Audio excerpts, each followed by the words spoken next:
Bismillahirrahmanirrahim. Assalamualaikum warahmatullahi wabarakatuh. Sahabat Superpedia yang dimuliakan Allah, semoga kita selalu dalam keadaan sehat walafiat. Amin. Ka'bah adalah sebuah tempat yang menjadikan titik kiblat umat Islam ketika sholat. Ka'bah adalah rumah Allah, tempat paling suci di dunia. Selain itu, para ilmuwan mengatakan bahwa pusat atau sumbu bumi ada di kota Mekah. Titiknya tepat berada di bangunan Ka'bah ini dan memiliki tingkat gravitasi yang paling stabil, serta memberikan manfaat kesehatan yang besar bagi orang-orang yang berada di sekelilingnya. Teknologi modern seperti satelit pun tak mampu mengintip isi dalam Ka'bah. Di Ka'bah ini ada sebuah batu yang dinamakan Hajar Aswad. Menurut seorang mantan pejabat NASA, Hajar Aswad dapat merekam siapapun yang datang mengunjungi Ka'bah. Hajar Aswad juga bukan termasuk jenis bebatuan yang berasal dari sistem tata surya. Untuk itu, dalam video kali ini kita akan berkisah tentang asal-usul Ka'bah. Ada yang mengisahkan bahwa Ka'bah dibangun oleh Nabi Ibrahim alaihissalam dan putranya Ismail, dan berdiri hingga saat ini dijadikan tempat untuk melaksanakan ibadah haji dan umrah.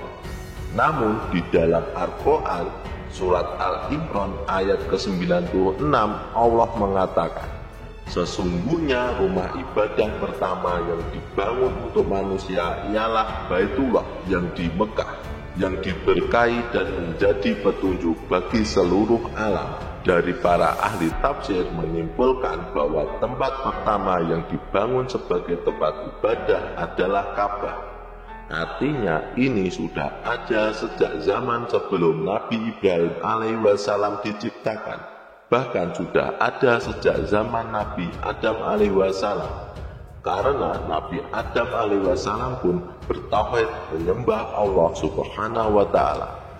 Dan ada satu riwayat yang mengatakan bahwa Ka'bah dibangun oleh para malaikat untuk Nabi Adam alaihissalam agar ia menyembah Allah subhanahu wa ta'ala. Seiring berjalannya waktu, Ka'bah mengalami kerusakan dan renovasi oleh Nabi Syekh. Kemudian rusak lagi dan direnovasi oleh nabi-nabi seterusnya hingga pada masa Nabi Ibrahim alaihissalam. Jadi Ka'bah ini sejak dahulu sudah sering mengalami renovasi dari zaman ke zaman. Sahabat Superpedia, pada zaman Nabi Ibrahim, Ka'bah sudah tidak ada, hanya pondasinya saja yang tersisa. Atas perintah Allah subhanahu wa ta'ala, Nabi Ibrahim alaihissalam disuruh merenovasi Ka'bah. Mereka mencari lokasi Ka'bah yang telah rusak dan yang ditemukan hanya pondasinya saja. Maka Nabi Ibrahim dan putranya Nabi Ismail merenovasi Ka'bah tersebut. Mereka meninggikan Ka'bah dan menyusunnya sebata demi sebata. Ketika Nabi Ibrahim alaihissalam merasa lelah, ia beristirahat di sekitar Ka'bah. Setelah beristirahat, ia melanjutkan pekerjaannya. Namun ketika lelah lagi, ia beristirahat lagi di tempat yang sama. Di tempat tersebut sekarang ada bekas telapak kaki Nabi Ibrahim alaihissalam. Lokasi ini akhirnya menjadi tempat makom Nabi Allah Ibrahim alaihissalam. Sahabat seiman, akhirnya Nabi Ibrahim dan Nabi Ismail berhasil meninggikan Ka'bah. Hingga saat ini, Ka'bah telah mengalami renovasi berkali-kali. Ka'bah ini, teman-temanku sekalian, merupakan tempat yang paling suci di muka bumi. Di sana ada larangan untuk berperang di sekitar Ka'bah, yang maksudnya adalah menjaga kesucian Ka'bah dari pertumpahan darah. Ketika Ka'bah selesai ditinggikan oleh Nabi Ibrahim alaihissalam, Allah memerintahkan kepadanya untuk mengundang setiap orang untuk berhaji. Dan ketika itu Nabi Ibrahim berkata, "Ya Rob, suaraku terbatas. Kalau aku harus mendatangi manusia dari ujung barat, ujung timur, ujung selatan, dan ujung utara untuk mengetahui bahwa ada syariat haji, maka aku tidak sanggup." Lalu Allah Subhanahu wa Ta'ala berkata, "Wahai Ibrahim, engkau hanya disuruh untuk berteriak.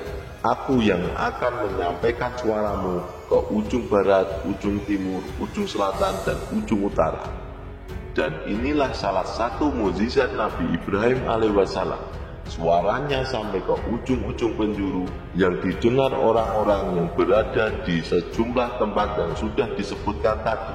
Lalu Nabi Ibrahim alaihissalam berdoa kepada Allah Subhanahu wa Ta'ala, "Ya Allah, jadikanlah hati manusia-manusia itu senantiasa rindu untuk mengunjungi tempat ini.